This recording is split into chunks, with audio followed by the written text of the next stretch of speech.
లోక్సభ ఎన్నికల ప్రచారంలో భాగంగా కేంద్ర మంత్రి బీజేపీ రాష్ట్ర అధ్యక్షుడు కిషన్ రెడ్డి తెలంగాణలో అధికారంలో ఉన్న కాంగ్రెస్ పై సంచలన వ్యాఖ్యలు చేశారు. ముషీరాబాద్ నియోజకవర్గంలో కిషన్ రెడ్డి జీప్ యాత్ర ప్రారంభించారు. దేశంలో స్థిరమైన పాలన కోసం బీజేపీని గెలిపించాలని, కాంగ్రెస్ వస్తే కర్ఫ్యూ, మత కలహాలు, అవినీతి కుంభకోణాలు జరుగుతాయని ఆరోపించారు. కాంగ్రెస్ గ్యారంటీల అమలు ఏమైందని ఆయన ప్రశ్నించారు. కాంగ్రెస్ పార్టీ వస్తే మళ్లీ కుటుంబ పాలన వస్తోందని పేర్కొన్నారు. అసెంబ్లీ ఎన్నికల్లో రాహుల్ గాంధీ తెలంగాణ ప్రజలకు ఇచ్చిన హామీలను అమలు చేయకుండా నమ్మకద్రోహం చేశారని అన్నారు. దేశంలో స్థిరమైన ప్రభుత్వ పాలన కోసం మళ్లీ బీజేపీని గెలిపించాలని కిషన్ రెడ్డి కోరారు.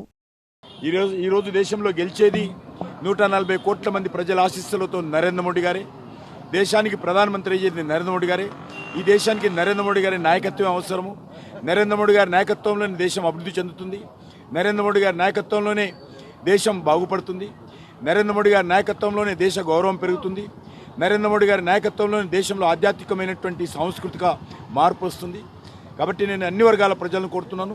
పేద ప్రజల సంక్షేమం కానీ, దేశ అభివృద్ధి కానీ, దేశ పెట్టుబడులు కానీ, పరిశ్రమల స్థాపన కానీ, నీతి నిజాయితీ కానీ, ఉగ్రవాదం అరికట్టడం కానీ అన్ని రకాలుగా నరేంద్ర మోడీ గారి నాయకత్వంలోనే దేశానికి మేలు జరుగుతుంది. కాబట్టి ఎవ్వరు కూడా మీ ఓటు కాంగ్రెస్ పార్టీకనో బీఆర్ఎస్ పార్టీకనో ఓటు వృధా చేసుకోకుండా నరేంద్ర మోడీ గారిని ఆశీర్వదించాల్సిందిగా నేను ఈ సందర్భంగా అన్ని వర్గాల ప్రజలకు, తెలంగాణ యావత్తు ప్రజానీకానికి, తెలుగు ప్రజలకు మనవి చేస్తా ఉన్నాను.